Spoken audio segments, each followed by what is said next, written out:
La revue de presse internationale avec Natacha Vesnich. Bonjour Natacha. Bonjour. On commence cette revue de presse internationale avec un dessin du New York Times pour illustrer le sommet de Bruxelles. Oui, alors ce dessin, comme les articles dont on va parler ensemble, ont été publiés juste avant les conférences de presse qui se sont déroulées très tôt ce matin.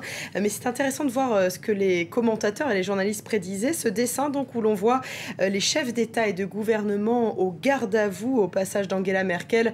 Une Angela Merkel bulldozer. Alors comment sera représentée Angela Merkel après ce sommet? Peut-être un peu moins autoritaire, car elle a été certes entendue sur la rigueur budgétaire, mais elle n'a pas réussi à obtenir un accord à 27. Dans une tribune du International Herald Tribune, la journaliste Christine Ockrent se demandait hier si Merkozy pouvait éviter la catastrophe.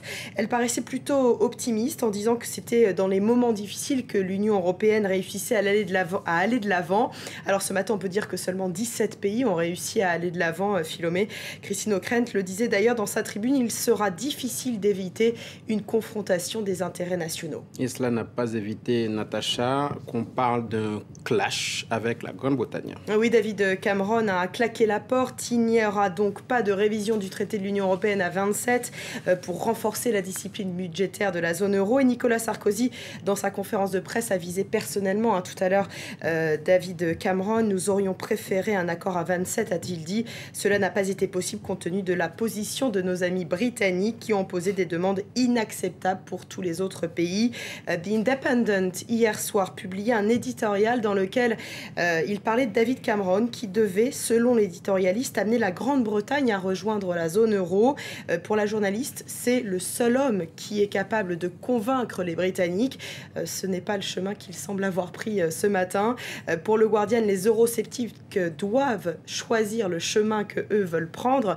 Ils peuvent éloigner un peu plus la Grande-Bretagne de l'Union européenne, peut-on lire, mais ils ne peuvent pas en même temps vouloir avoir une influence sur cette Union européenne. Cela n'a rien à voir avec l'économie ou la politique, poursuit le Guardian, c'est de la physique.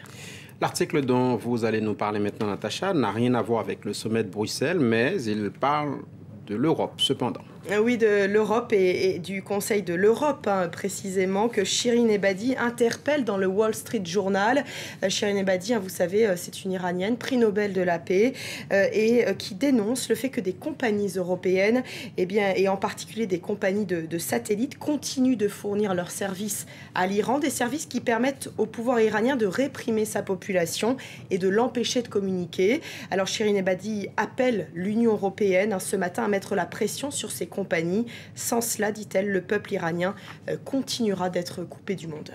Aujourd'hui, le prix Confucius pour la paix sera officiellement décerné à Vladimir Poutine. Oui, un prix remis par la Chine pour récompenser le président russe de s'être élevé contre les bombardements en Libye.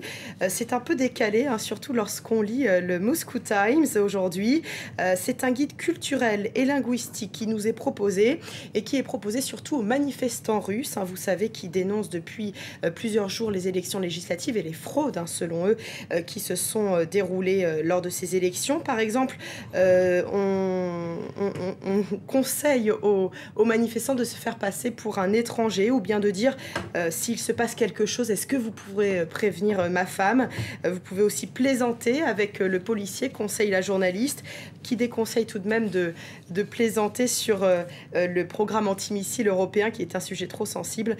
Il faut juste, conseille-t-elle, parler du beau temps. Un point, c'est tout. Merci Natacha Vesnich. C'était la revue de presse internationale.